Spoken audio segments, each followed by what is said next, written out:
चायना देशांत कम्युनिस्ट सरकार राज चलयत आसतना एक दीस एक पाद्रीक ताणें धरलो, कित्याक ते क्रिस्तांवांक पिडापीट दिताले. आनी त्या पाद्रीक बरोच टॉर्चर करून ते पाद्री कडल्यान आपल्या क्रिस्तांव भाव भयणीची ते पतां सोदूंक ट्राय करताले, पूण ते पाद्रीन तांकां कांयच दिवंक ना.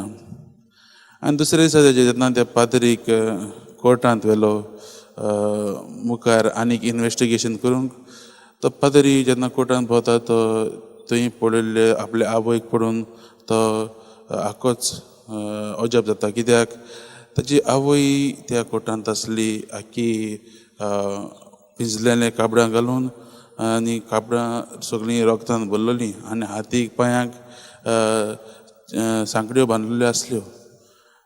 म्हणजे तिचे आवयकूय ताणें जायते त्रास दिल्ले, आनी तिच्या आवय कडल्यान तेमी जायतें इन्फॉर्मेशन ते काडूंक सोदताले. आनी हो ऑफिसर त्या पाद्रीक हो प्रश्न करता. तो पाद्रीक सांगता की आपल्या तुमच्या देवान दिल्ल्या ते 10 मनामेंत तूं म्हणून दाखय म्हणून. आनी हो पाद्री हे 10 मनामेंत म्हणूंक सुरू करता. आनी जेन्ना तो 4थो मनामेंताचेर येता, आपल्या आवयक बापायक मान दिवचो, तेन्ना तो ऑफिसर त्या पाद्रीक आडायता आनी म्हणटा, तुजे आवयक मान दितलो जाल्यार, तुज्या आवयक ह्या त्रासांतली तूं वाचयतलो जाल्यार, तुज्या क्रिस्तांव भाव भयण्यांक, क्रिस्तांव सांगात्यांक तांचीं नांवां आमकां सांगून दी, तांचे एक्टिविटीज आमकां सांगून दी. तेन्नाच तुज्या आवयक आमी स्वतंत्र करतले, तिका आमी सोडयतले.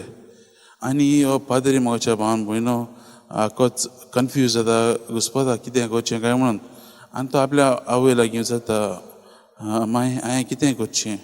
आनी तेन्ना ताची आवय म्हणटा, पुता हांवें तुका धाकलेपणीच शिकयलां की जेजू क्रिस्ताचेर भावार्थ धरूंक. हो भावार्थ तूं ओगडाय नाका, आनी ताचेरूच भावार्थ धर, आनी तुज्या सांगात्यांक तूं लावन दिवं नाका. आनी ही आवयचीं उतरां आयकून हो पाद्री